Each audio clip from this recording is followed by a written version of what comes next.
Bonjour à toi, je viens de livrer un nouveau message de la part de l'Éternel. Ce message s'intitule « Le doute ».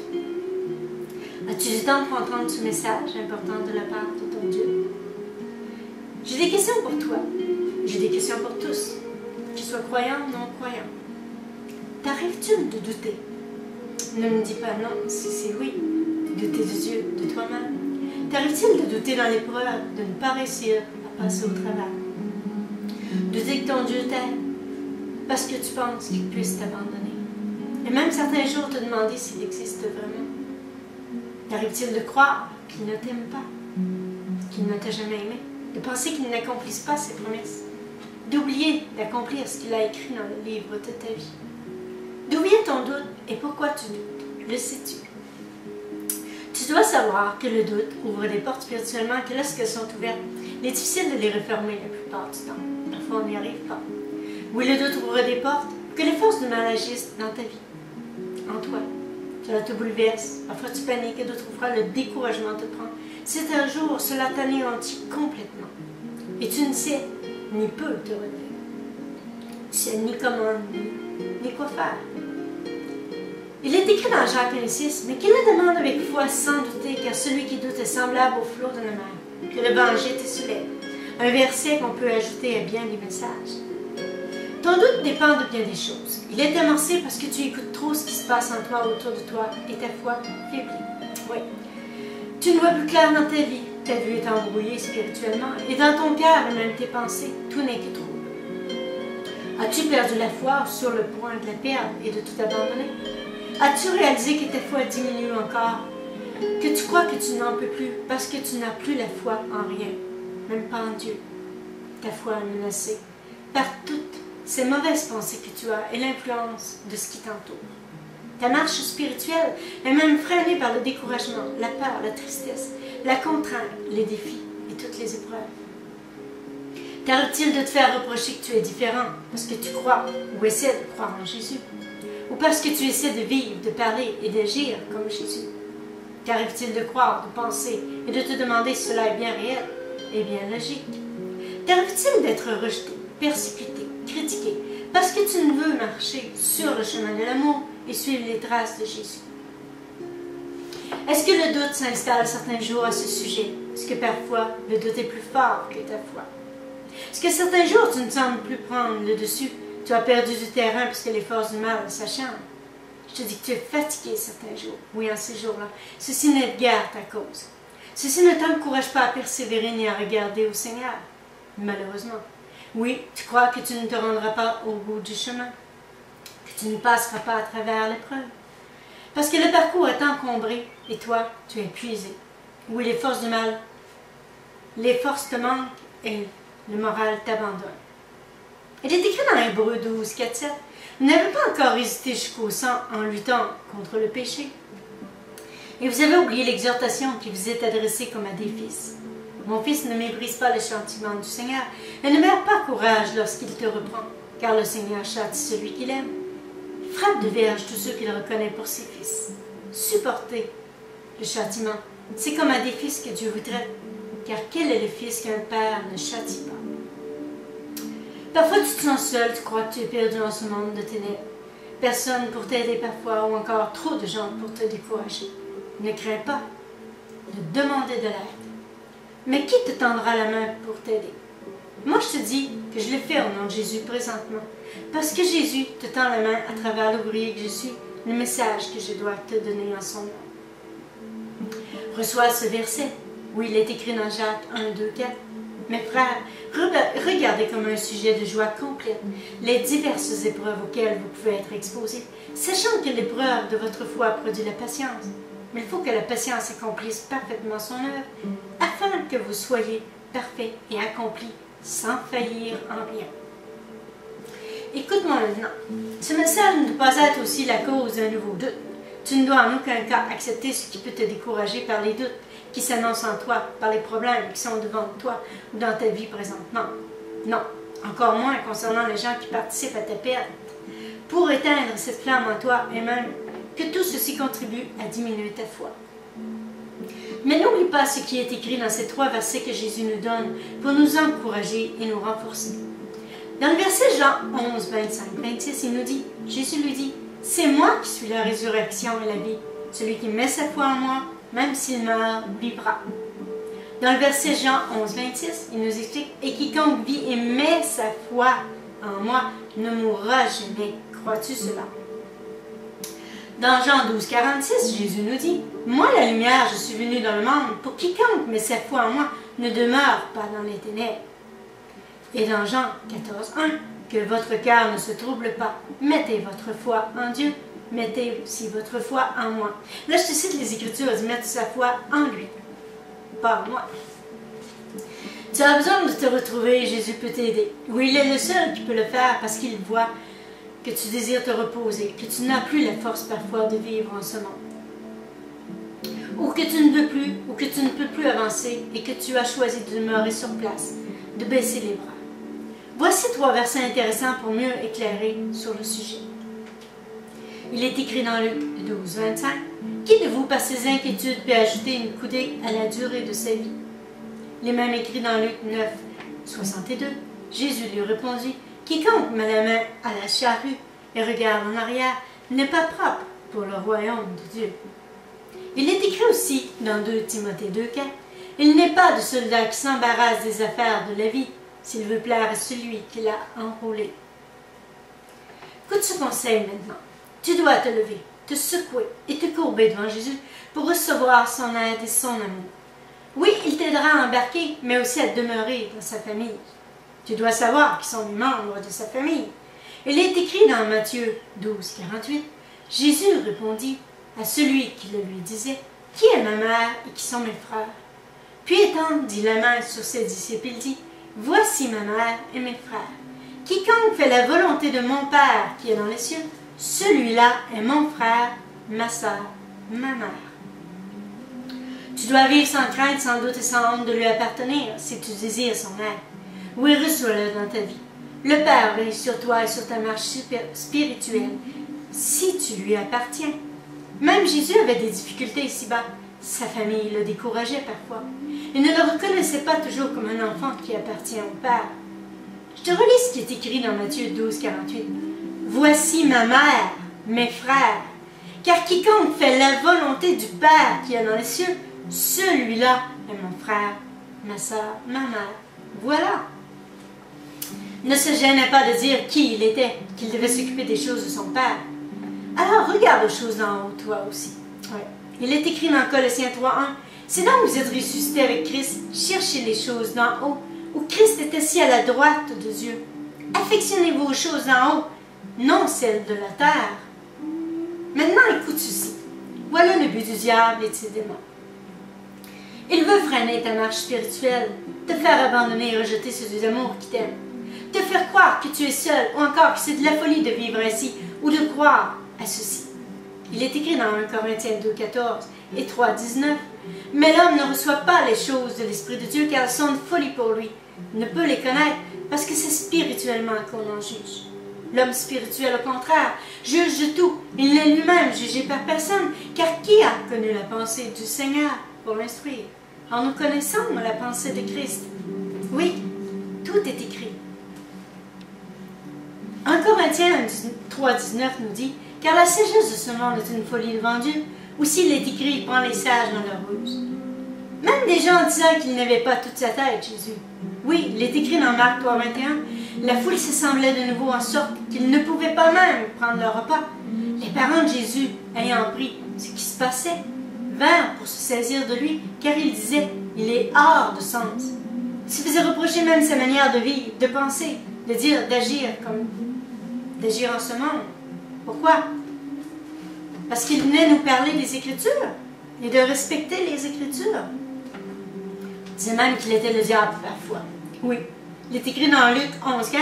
Quelques-uns dirent, c'est par Belzébul, le prince des démons, qu'il chasse les démons. Tout cela parce qu'il voulait nous apprendre à aimer. Et le diable l'a persécuté, maltraité, ridiculisé et crucifié.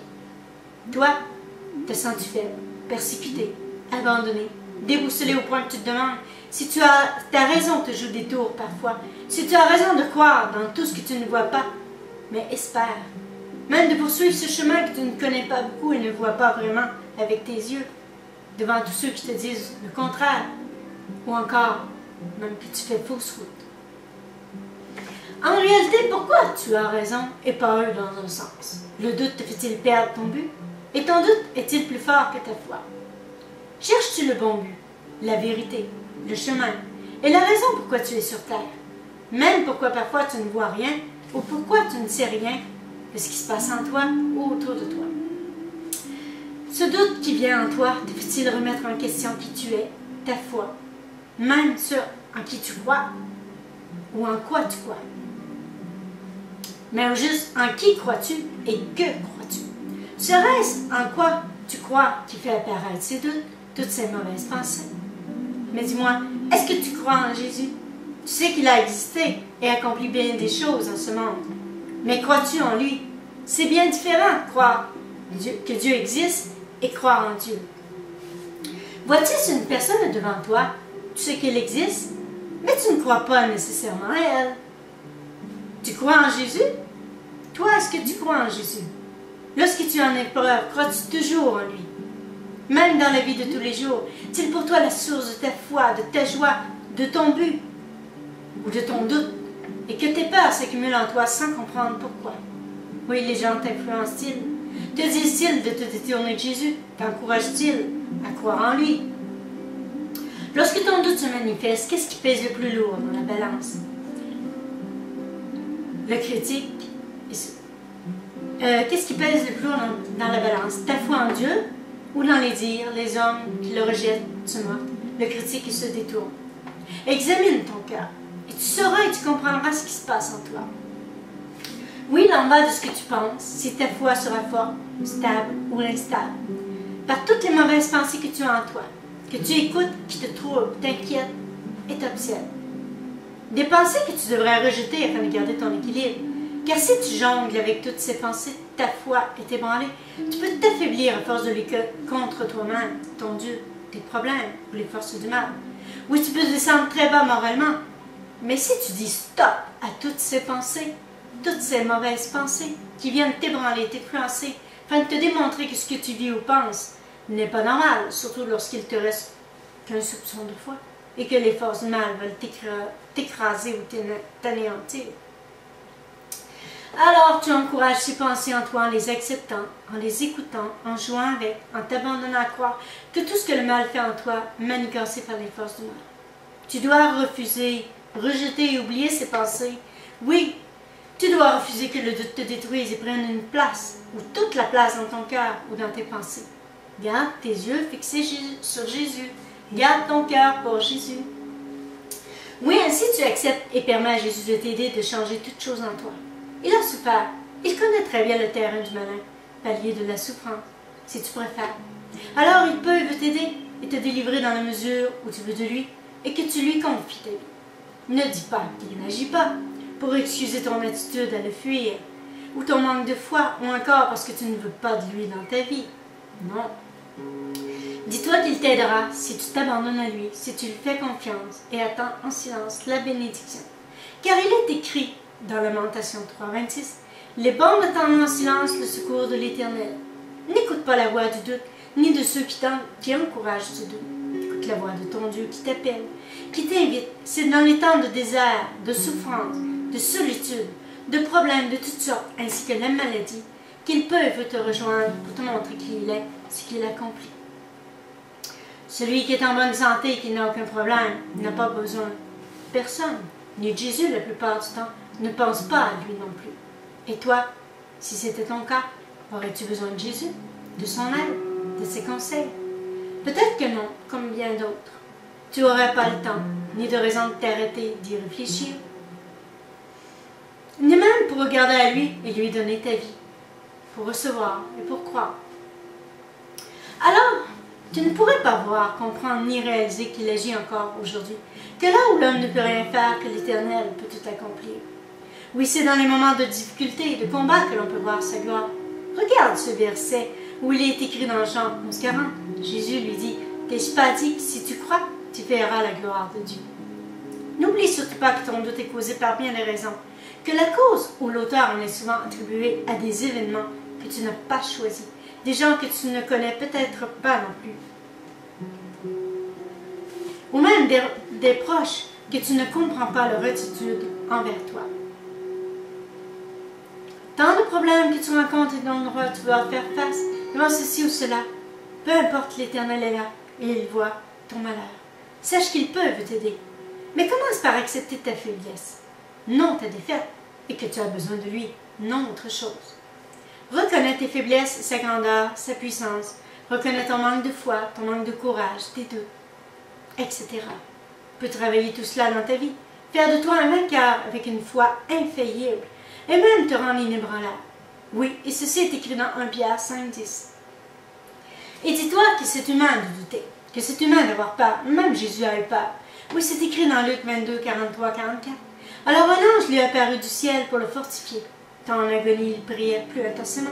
Sa sueur devint comme des grenouilles de sang qui tombaient à terre. Il est écrit dans le verset Éphésiens 6,12 « Car nous n'avons pas à lutter contre la chair et le sang, mais contre les principautés, contre les pouvoirs, contre les dominateurs des ténèbres ici-bas, contre les esprits du mal dans les lieux célestes. » Je cite maintenant un passage que j'aime bien d'un homme que je n'ai pas connu. Il disait « Tomber, c'est humain, mais se relever, c'est divin. » Même Jésus a tombé plusieurs fois sur son parcours. Il a eu besoin d'aide, de prière, de ceux qui étaient autour de lui, qui l'aimaient. Oui, il avait de la difficulté à porter sa croix, lui aussi. Il est écrit dans Matthieu 16, 24 et 10, 38. Alors Jésus dit à ses disciples, si quelqu'un veut venir après moi, qu'il renonce lui-même, qu'il se charge de sa croix et qu'il me suive.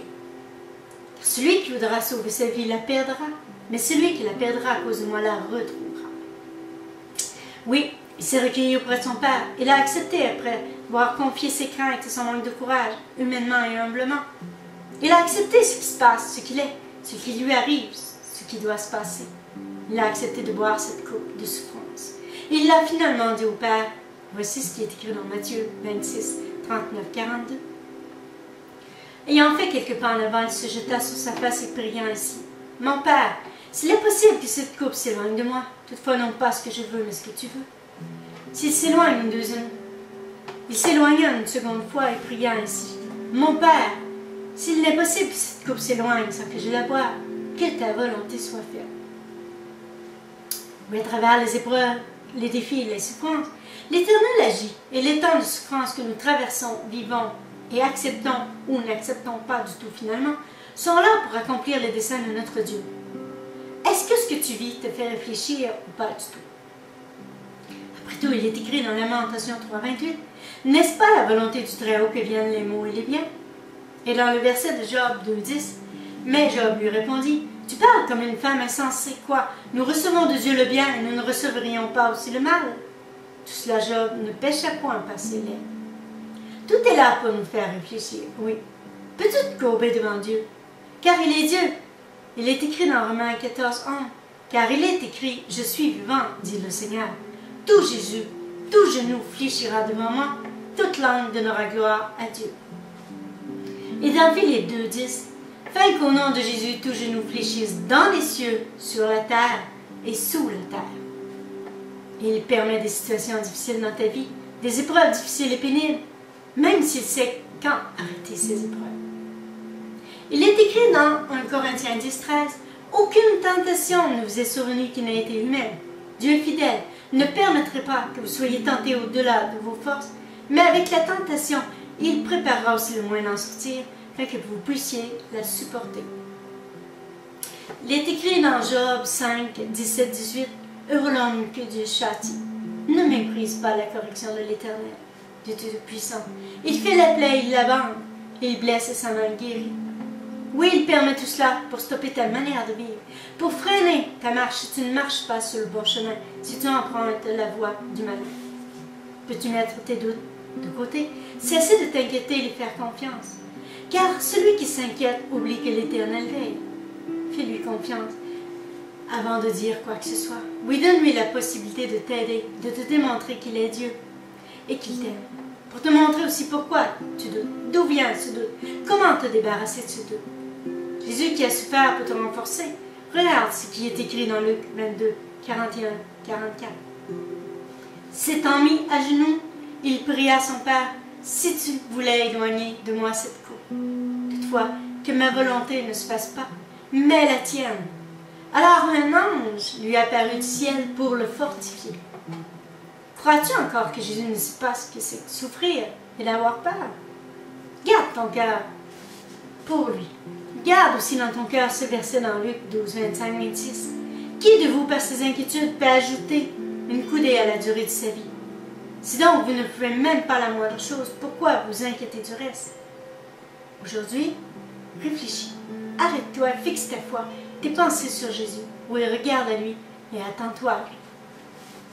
Moi, je te dis, rejette le doute, éloigne-toi de ceux qui t'encouragent, ceux qui encouragent ce doute. Fais confiance à celui qui peut tout, car il est écrit dans Éphésiens 3, 20, 21. Or, à celui qui peut faire, par la puissance qui agit en nous infiniment au-delà de tout ce que nous pouvons. Pensons, demandons, à lui soit la gloire dans l'Église et dans Jésus-Christ, dans toutes les générations au siècle des siècles. Amen. Je te laisse réfléchir à ce message. Prends du temps avec Jésus. Ne doute pas de son amour pour toi, ni du message qu'il m'a demandé de te livrer aujourd'hui pour t'aider, t'encourager, te relever et te fortifier, même t'enseigner. Tout ceci afin que tu poursuives ton chemin sur terre et dans la paix, et même dans la foi, dans un équilibre que seul Jésus peut te donner. Il est écrit dans 1 Jean 5,4, parce que tout ce qui est né de Dieu triomphe du monde, et la victoire qui triomphe du monde, c'est notre foi.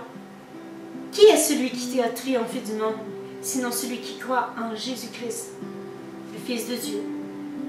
J'aurais bien des choses à dire encore à ce sujet concernant le doute, mais ce message que je te remets au nom de Jésus devrait t'aider à réfléchir. Examine aussi ce verset qui te dira, qui te bénira.